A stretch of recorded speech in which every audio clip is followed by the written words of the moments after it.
Hello. Thank you for being here. We're going to talk about a rather difficult topic, but as we seem to have inaugurated the president yesterday with a politician who was saluting in quite disturbing ways, I started to feel like this is trivial, peanuts. I felt like, what am I doing now here? But in any case, it is still a very, very important topic. I hope to give you some food for thought, some stories to carry with you, some incentive to think harder about our times. So a difficult topic, still here as well, but I'm going to take you to the south of France, to this museum, National Museum of Prehistory in Les Isides-Taillac, where I was in 2016 with my husband and my daughter. And as we entered the museum, I was gobsmacked by this image. As you can see me there staring at this Neanderthal reconstruction, seemingly father that is talking there with his little son. And I was there with my little daughter, not too much apart in terms of age, and explaining her what we were seeing. And as we were looking at this scenery, it started to dawn to me that something is happening, because I was actually struck by the color of these two figures, very white, almost transparent. So moving from France to Germany, to the Neanderthal Museum in Mette, we can witness the Neanderthal almost in a CEO-like gesture. You can almost figure out, his car, his fancy car park, not too far away from here. He's not holding an iPhone in his hand, but something very important in his time and age. But these images, so you start to wonder what happened. And actually, this happened. And genetic research on the Neanderthal fossils. And I was in the lab in Munich in 1996 when the first mitochondrial DNA sequence of the Neanderthal was produced. Mitochondrial DNA is DNA that you inherit from your mother only, and only women can pass it on to the offspring. So it's outside of the nucleus of the cell. And so it is also outside of the nucleus of the egg cell. And as you might know, the sperm is only is only a nucleus. So you get it from your mother, and women can pass it on as forth. So mitochondrial DNA was there produced, and as I entered the lab that morning, normally Matthias Kring, the first author of the paper, he would be working night and day there. He was absent, and I was wondering why. And I passed through the lab to the writing space, and I see there glasses, empty bottles, even ashtrays filled with cigarette butts. Well, this doesn't happen in the lab. People sleep in the lab, because of the research that they're doing. We cook in the lab, everything, but you don't smoke in the lab. And a bit later, I heard that he managed to resequence the DNA genome. And so that was really a reason for a celebration in the middle of the night. So in '96, first time ever, a sequence of the Neanderthal. That sequence, the mitochondrial DNA, didn't show any relation between the Neanderthal and human beings. So it confirmed the idea that the Neanderthal, it died out. We did live together, humans and Neanderthal, but they died out and we won, so to speak. In 2010, again, the same group of Svante Pääbo, who won the Nobel Prize, as you might remember, 2 years ago for medicine and physiology, he moved to Leipzig, where he was initiated the Max Planck Institute. There they, again, conducted research on the Neanderthal, but then on the nucleus, so the 46 chromosomes of the Neanderthal. And that chromosome made it very clear that there has been some kind of intercourse between humans and Neanderthal. We share DNA, so the Neanderthal had passed DNA on to us human beings, so it lived on actually in us. And it is precisely this kinship that has been proved through genetic research that has caused the Neanderthal to change color, very peculiar. nothing was said about his color. But this is the typical representations of the Neanderthal that have been here with us for almost a century. Apish, dark-skinned, brutal, what have you. But the moment we learn that actually we are kin, this hominid started to become more and more like us. Even further, there are people who want to be more and more like the Neanderthal, but that's a different story. So still in the Neanderthal Museum in the Mettmann in Germany, because I have had an interest, a long history, interest in the Neanderthal.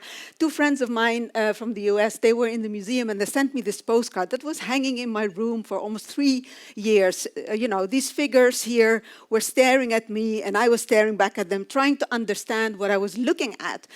So as you can see, it is called Werde Teil der Menschenfamilie, so become part of the human family.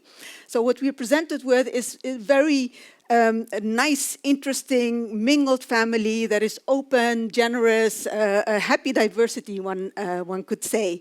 And in the middle, we have perhaps Mr. Super Diversity looking at us as if he is in the know about where our future is going to be. But it's going to be mingled. And there's a lot to be said about this small postcard that I cannot do here because of lack of time. But a few things that I wanted to share with you, and it has to do with let me go back quickly. I want to look at this image as a time machine, where time is not this line as we know it, progressive, you know, with modernity we become more and more advanced, evolutionary, progressive, but also in our modern times, you know, we start with apes, being apes, and we end up being on the moon, so to speak. In this image, things are happening differently. So the moment we are looking at is almost like, you know, we are a bourgeois family in a library having a sip of cocktail, waiting for dinner to be served, so to speak. It has that allure to it. But I think it's a very, very normative picture here. If you look at specifically at how the hominids are ordered here. So we have Mr. 4%, we came across him, you know, and I will explain later why he's Mr. 4%. We have Lucy here, the oldest hominid that we know. We have Kina, another Neanderthal, Mr. N, who is also a Neanderthal, and then we have the Turkana boy from Africa and the Stone Age man from Jebel Irhoun in Morocco, and obviously Lucy also from Africa. So there is a distribution, if you look at the Neanderthal and the other humanids, in terms of color. So whereas the Neanderthal found in Europe has been whitened and is contributing, I would say, also to the whitening of Europe, we see something else happening with the hominids from Africa. I'm very blunt here, but I have been very nuanced about it in a written material. And this is, I mean, this is not the only way to do these kind of reconstructions. And I've here given you 2 cases, Lucy in the Neanderthal Museum in Germany and Lucy in the museum in France. Same with the Turkana boy in Germany and in France. And you see Lucy's really posing, the Turkana boy as well, as if the photos to be taken. There's a splendid nakedness that is displayed, whereas the other reconstructions are much more, you know, they're indifferent to us. They are there and also lighter color, etc. So this kind of normativity is to be taken into account, is not to be mistaken, I think. We need to think harder about what is happening in these kind of representations. And it is not to be mistaken. It is interesting that white supremacists have embraced actually the Neanderthal genes as a way of proving even more that they are the true Europeans. So you will find lots of conversation online of white supremacists, extreme right people that are interested in the Neanderthal and other kind of genetic testing that I will allude to. And you wonder what happened actually to the Cheddar Man that I have posted there. Do you remember the Cheddar Man a couple of years ago? Reconstruction based on genetic research that has shown or seemed to show that there was people here in Europe that were black-skinned and with lighter color. But we did not take that up. It is not that we all of a sudden decided that maybe we actually are more brown, black-skinned people. So the whitening is embraced as an identity of Europeanness. Now, this problem and troubles with race are not new. They have a long history, a long European history, one could say. And they have all to do with colonialism, where science has been a free rider, one could say, with the colonial project. Initially, really pure interest, right? So marveling at the diversity of all species, not just humans, but plants and animals and everything, and documenting, measuring, mapping out, as you can see here, but not only in far-off places, also here in Europe, everybody was doing this measurement of human beings, trying to understand, to put people in boxes, as you can see here, to determine the true race of different population, to type the racial types that into which people could be put. And this was an endless journey that actually was to mislukken, to fail, a failed project for reasons that we can talk about. It's simply the markers did not add up. You know, you might find a group of people here that are black and short or whatever, but then from the same population they would be black but not that short. You know, these markers, it is statistics, and it doesn't help to order people into boxes. So what started out is as this curiosity-driven quest, as I indicated. Interest in human diversity ended in dehumanization, in violence that led to othering, slavery, colonialism, genocide in Europe and elsewhere. So science, in its quest to understand human diversity, has contributed in very obvious ways to these colonial projects and to slavery. And I think in less obvious ways and less blunt way, one could say that this kind of work is still relevant for us today in our current day society. Now, the genocide, the Holocaust, Second World War, as an effect, as obviously related to this race science project that has been with us since the 19th century, has led in the Second World War to this the massacres. And after the Second World War, it became really acute, like, what are we doing? Is there any evidence actually for biological race? So UNESCO requested a report. It called upon scientists and compiled a group of anthropologists, but other scientists as well, that had been looking at the evidence. Has there been any evidence? As I said, you know, there's this quest for the racial type, but it did not, scientists did not succeed actually to prove that. So they came to the conclusion there is no scientific evidence for biological race. It is because differences are probabilistic, they are statistical, so you can't really draw a line between one population and the other. As I said, it is more probabilistic. So they recommended then the use of the concept population, just like in mathematics, where statistics, of course, has been developed for this kind of research, for human diversity kind of research. And they also suggested the use of ethnicity in our everyday parlance. This was not a seizure, obviously. It's not we have a document on race issued by UNESCO and then race stopped being a problem. But it was a really, really important document that is still doing its work. Another moment, it was referred to in the clip before I started to talk, this moment of the 99.9%. What you see here, we are in the White House in the East Room, and you have President Bill Clinton there, there's Tony Blair on screen, and two important scientists. They have been heading the so-called Human Genome Project, so the project, multi-billion project to map all the genes of human beings. So the first genetic map of human beings. Here is the presentation of its draft in June 2000. So, decoding the book of life, milestone for humanity, and Clinton starts with, today we are learning the language in which God created life. The language in which God created life. Really, this is a very, very powerful statement, and the power is, of course, with the scientists, right? So they did it.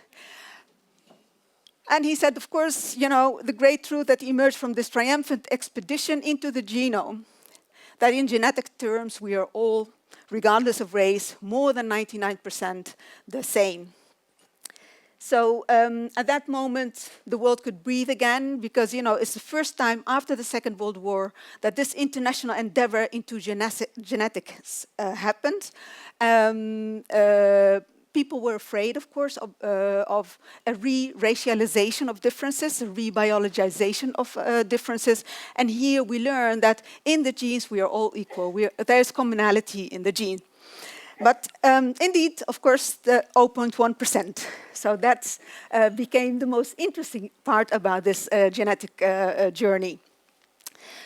In all kinds of fields, and you know, beyond these four fields that I'm indicating here. For example, in forensic genetics, in which I have been doing quite a bit of research. And I'm going to take you there. I don't think I have to explain much about what forensic DNA research is nowadays, because it is everywhere on TV. But it's the idea that there's a crime scene, there are biological traces, cigarette butt or other biological traces, and there is a suspect. You produce a DNA profile, compare them. If they don't match, you can exclude the suspect. If they match, you do a bit of extra research and you might include him. Now, in the meantime, a lot has happened in that field. We are talking now end of the 80s, beginning 90s, where this technology became available. After that, our DNA data banks have grown, our technology has been more sophisticated, and there's more parts of the DNA that we could include to produce a profile. So it is not, nowadays, we can not only identify a suspect, we can also generate a suspect. So if there is no suspect at hand, we could use the DNA to find out about his identity. It's often his. Compared to the data, sorry, you could compare to the data bank and see if you're lucky. But if not, you might even want to generate knowledge about the appearance of the suspect based on DNA. So you go from the gene to appearance. And we were actually the first country in the world to introduce legislation to do that. And this is in 2003. It is related to a famous case. Some of you might have heard about it. Most of you are very young. But some of you, the Marianne Vaatstra case. This is an emblematic case in the Netherlands. There is a TV show about it, about her and about the case. I haven't watched it, but it should be out there. A couple of years ago it was released. I'm not going to say anything about Marianne Vaatstra because then we are lost. Then you'll be here the whole night with me. But that case has provoked lots of legislation in order to try to solve the case. It took us almost 13 years to solve it. And it has also provoked lots of technology development. So what we have here, 2003, novel DNA legislation in the Netherlands, in which the legislator says that it is okay to determine, to use a DNA test to determine the sex. We did that already since the beginning, but also the race of the unknown suspect, the race, ras, and other externally observable characteristics to be ordered through order of council. So they were not there. We didn't have the technology, but we had the legislation in place, right? So nothing lagging behind. Technology was not there yet. But I want to say something about race first. Because you might wonder, how is it possible? How did race end up in the criminal code? How is it possible that the legislator could do that? I mean, I still don't understand it, but let's pretend. It has to do with a movement from race as a social construction to race as biology.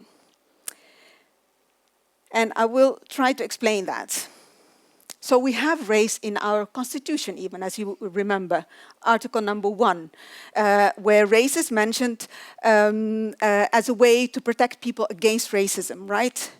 to determine cases in which people are being discriminated. So when the minister, Ben Korthals, in 2002 was asked, so but you know, you mentioned race in the proposed legislation, but what is race? You know, can you give a definition? Then he comes back, well, actually, there is no definition of race.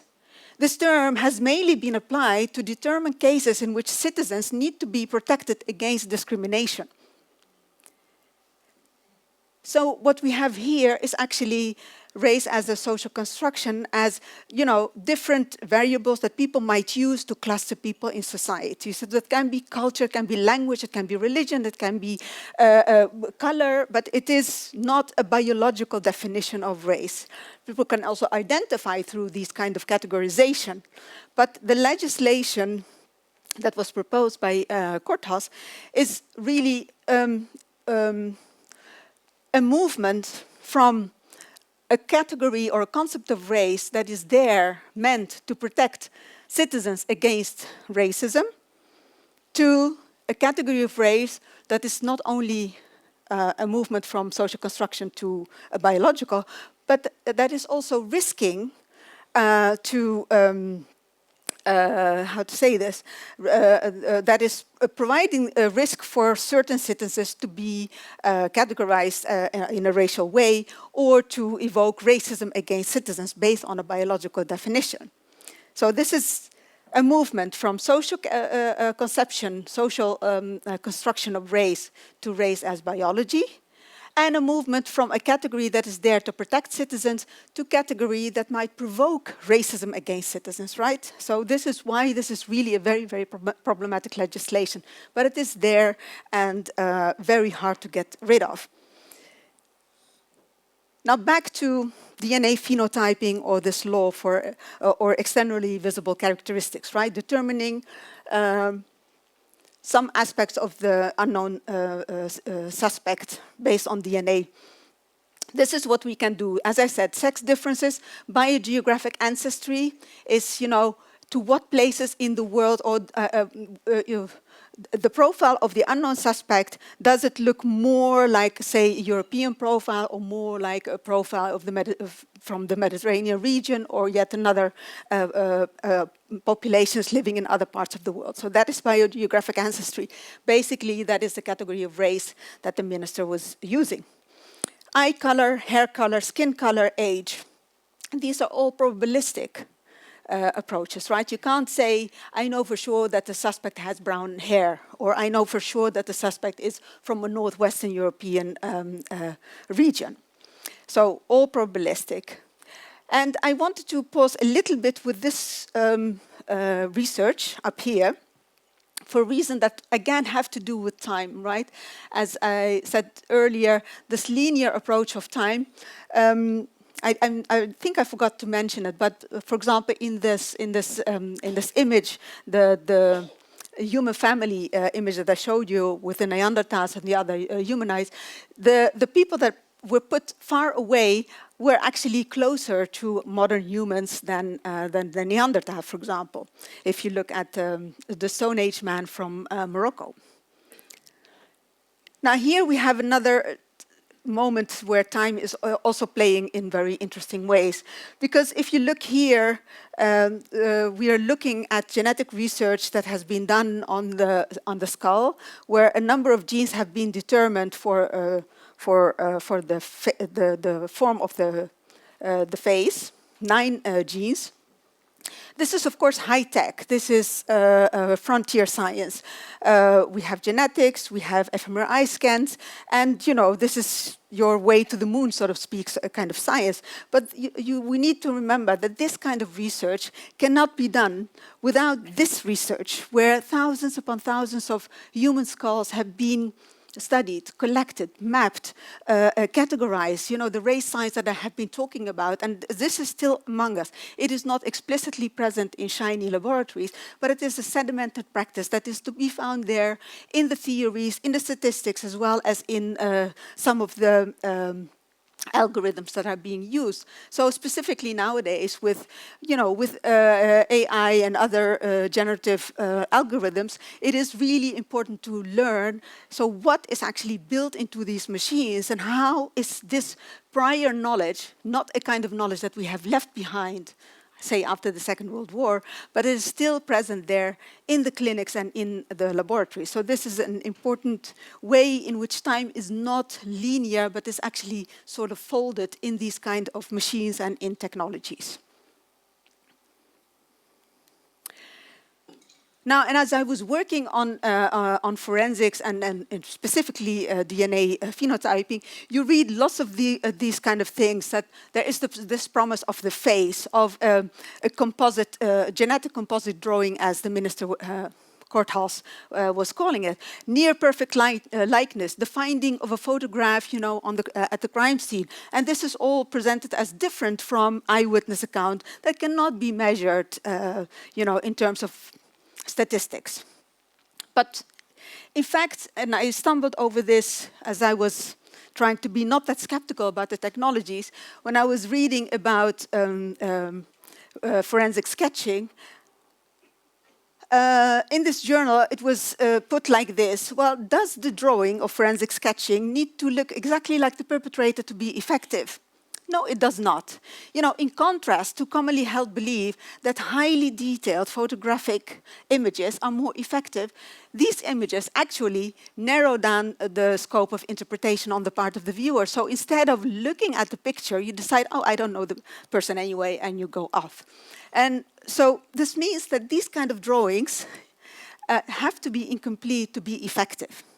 They have to be complete to draw us in as a public, to be interested in them, and to start thinking with these images.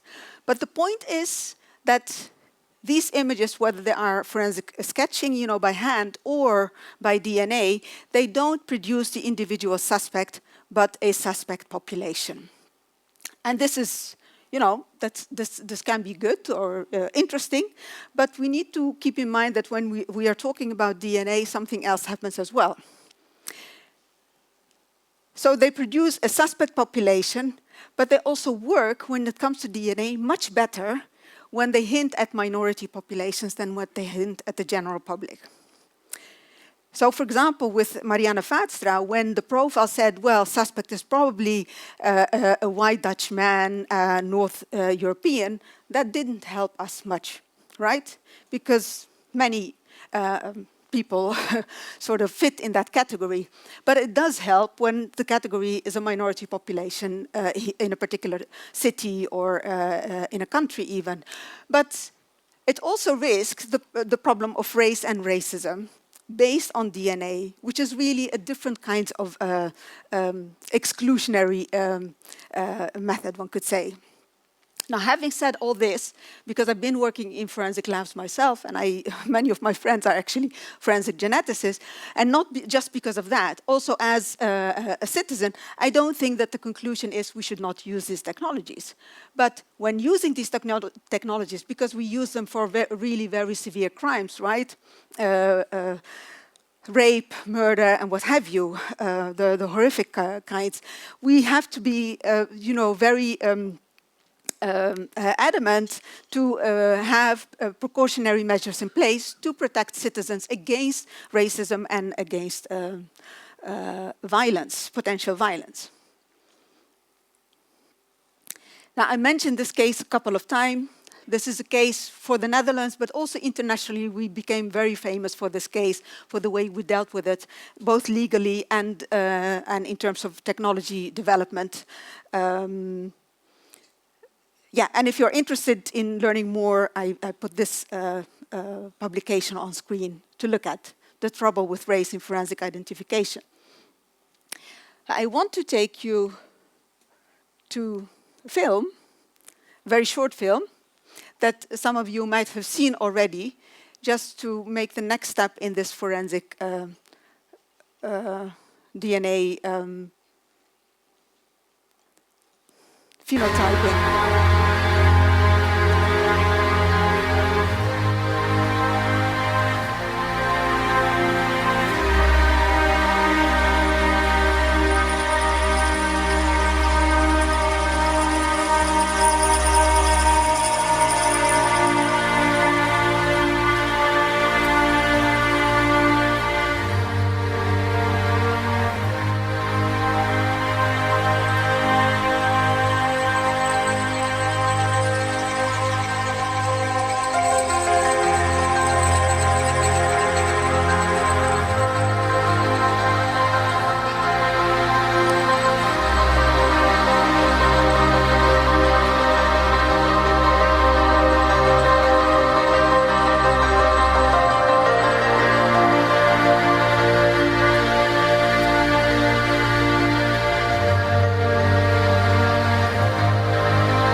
Okay.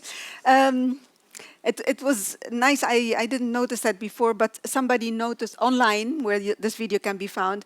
Are they relatives, or is it just by accident? And that's precisely a problem, because this film, or the technology has been obviously produced by a US company, as you have noticed, Parabon, and they produced this snapshot DNA phenotyping technology that is being used in primarily in the United States, that didn't get access to European context because they don't want to display actually what is in their machinery, what is in the algorithm, what is their database, and what goes in there. This is their first forensic case in the United States, a double murder. It was a cold case, and so they went to Parabon to put a face on this unknown suspect. And what they sell is actually a portrait-like technology, super individuality, one could say, right? You have a genuine face looking at you, but of course it is based on statistics. So they have a database that consists of I don't know what's in it now because it has grown, 3 populations, genetic profiles of those populations, as well as 3D pictures of the faces, and they look for lineage between the DNA, the profile of the unknown suspect, and what they have in the database, and then mix the faces, and this is what will come out of it. This is a very simple explanation of what is going on. So here we have a face. As I said, almost a portrait. What we know is the sex of the suspect, skin, eye, hair color, whether he has freckles or not, and ancestry. And the most important variables here is sex and ancestry, right? So it is a man, and his genetic lineage will take us to West Africa. And this is what we go by, and you start to wonder then, how is it possible that we know so much about the lips, the nose, the hairdo even. Sometimes the hairdo looks really very interesting on their website, that is. So what is going on here? And we are really dealing actually with an assumedly face of an individual, but what we have is actually a stereotype that is based on West African ancestry. And this is precisely the problem of this technology. But there is more going on. So here, quickly, the eventual perpetrator. None of the cases that they have been solved by this technology, but really through other sort of evidence. But nevertheless, you will find on the website often that the picture of the eventual suspect and perpetrator is added to the image. Here I have a few examples. I made a selection just to show you the generic aspect of the faces that they have. They often look alike because of the limitations in the database, right? But still, we are lured in this idea of an individual face. And specifically, the investigating police is lured into that idea. Here, one case that I want to go into in a bit more details. Again, a gruesome crime.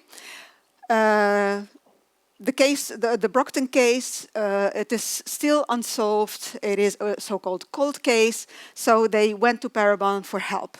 The case happened in Brockton, Massachusetts, with the highest number of Cape Verdean residents in the United States.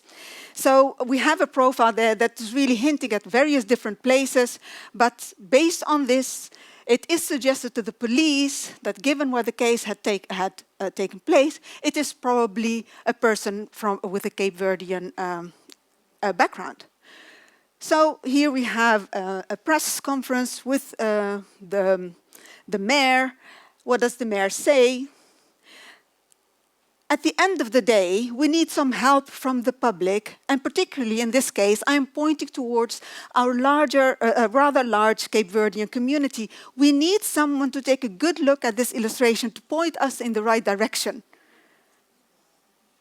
So we are dealing with generic faces, And we are learned in this idea of this is an individual that somebody can recognize as his neighbor or, I don't know, family member, whatever. So this is how these images are doing work. So they are responsibilizing populations, right? Pointing them out as the suspect is yours and you should help out in the criminal investigation. Responsibilization, I've seen that happen here also in a number of cases in Europe. The other thing that we see, of course, online, these are the pictures that circulate online. So you see all sorts of people responding to them, you know. I feel I know him. I want his head on a stick. You know, that's how I thought he would look like. And please catch this predator. So they evoke lots of emotions. And I've been thinking, like, what is happening here? None of the cases has been solved with this technology. Still, the police goes there, investing all that money in it. What does it do for the investigator? And what does it do? It keeps the case alive. Because this is the risk of any case that doesn't get solved quickly, of becoming a cold case. Nobody cares about it anymore. But if it is online and people respond to it, it might be that then the prosecutor will say, well, let's do another research, you know. Let us look for other technologies that might help us solve the case, as happened in the Marianne Vaatstra. This, you know, we spend, I don't know how many million euros on the Marianne Vaatstra again and again to open the case and to try something out. Let me just check with the time. Okay. Now, something completely different. We are moving from forensics to things that you all might be involved with or familiar with, namely commercial DNA testing. Thank you. Cheers. So this also indicates that I don't have so much time anymore. That was a very nice cue. So I will be short here. It's good. Commercial DNA testing, people do it for so many different reasons. It's a nice present for Father's Day, you know, just to do something original. People are interested in genetic constitutions. Many people, you know, that are related to have enslaved ancestry are interested, of course, because of the violent cut in their genealogy, are interested in where they come from, just like Oprah Winfrey has done as one of the first public figures, you know, who did a DNA test and was really proud that it hinted somewhere to Ghana, and she went there and, you know, in her Oprah way, very big and moving. And then she did the test a couple of years later, and then it pointed to a different place in Africa. This happens, and this has to do with our DNA database, of course. As they grow, and as many more people are in there, the statistics works differently and points you in a different direction. So keep that in mind when you do your testing. I was to show you this a video here. This is, you know, this company that organizes your vacation, holidays, and they had this gig where they invited a couple of young people from distributed among Europe, and they, you know, offered them this DNA test, and they said, wherever it leads, you know, whatever the genetic background that you have, we will take you there, you know. We will take that journey. So the nice thing about this, because I mean, I think it is interesting for us to learn through the DNA, and this is the beauty of DNA, that it can also teach us something about our identities. We tend to think of ourselves like, you know, I know where I'm from and I know where I'm going to. Genetically, we are very diverse. We have so many different ancestries, and that is good. That is a good, figure to think with, you know, that we have connections to many different places in the world, to many different people in the world. And this is what it shows in a very dramatic way. A British person who really hates Germans because of the Second World War. And of course he has German ancestry. A Kurdish young girl who really has a problem with the Turks. And of course her cousin, Turkish descent, is in the room even, you know. They found out that they have a close relationship, and so forth and so on. So there's lots of well, human family happening here based on the DNA. But the companies that are offering you these tests, they're not even interested in the money that you pay. They really are interested in your DNA, and they are interested in all the free information that you give with your DNA. It's amazing what people are willing to share, and that's the gold that they bank on. That's the gold that they are selling to pharmaceutical companies, that they, allows them to enter the stock market, that allows them to make really big money. So 23andMe, one of the biggest companies that offers this test, it's more than a $3 billion company. And there is much more money to be made here. So you see Ajax, football team, doing genetic testing and nice interviews in order to help all the supporters also comply with these genetic tests as well. You see lots of offering. You want to do some sports. There's a sports club that offers you genetic tests to help you devise the perfect program for you, and also your dietary. This is all out there in the market, and this is not about you. I mean, it is about you. It's about your DNA and your data. And not just in the pharmaceutical business, also in forensics, this information has become important. I don't know whether you've been aware, but in 2018, a spectacular case has been solved through these commercial DNA databases. It's the Golden State Killer, former police officer that has been very active in the 70s and 80s. So you can see here at least 50 rapes, mostly elderly women, and 13 actually murders. But it was one of those cold cases. In California, the state California has issued lots of legislations as well, just like in the Mariana Fazra case, DNA legislation in the hope to find the suspect. But it's only then in 2018 that the police officers decided to upload the profile of this unknown suspect. They had lots of DNA. To a genetic genealogy database of GEDmatch, only males in there. And they found a match. And based on that, they found 20 suspects. And then they conducted genealogical research, which is, family tree research, your conventional genealogy, and reduced the number to 2 persons. They went after the first one, did a DNA testing and could exclude him. The second one, Mr. D'Angelo, didn't want to comply with DNA, so they sorted out his garbage, got a can, and then it was done, that he could be included. Now, also this has become big business. So Parabon, for example, the company that, with the faces, they hired one of these genetic genealogists to work for them. They gave her a big team, and this is how they run their business now. GEDmatch, this company that helped in the first place, they have been bought by another big company, Vero, I'm not remembering the name now, but to indicate that this has become really globally a very important field.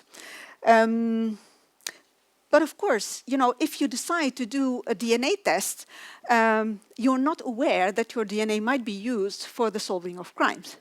And so GEDmatch decided to give the people that are, that upload their DNA databases to opt out as well, and that reduced the number of participants dramatically. So they became less interesting actually for police investigation. But at the same time, even if you consent to do it, it's not about your DNA. It's not about your own. It doesn't matter just for you. It matters precisely for others, and sometimes huge number of people. We're talking 500, even 1,000. People, right? So this is because it's generations, 3 generations at least.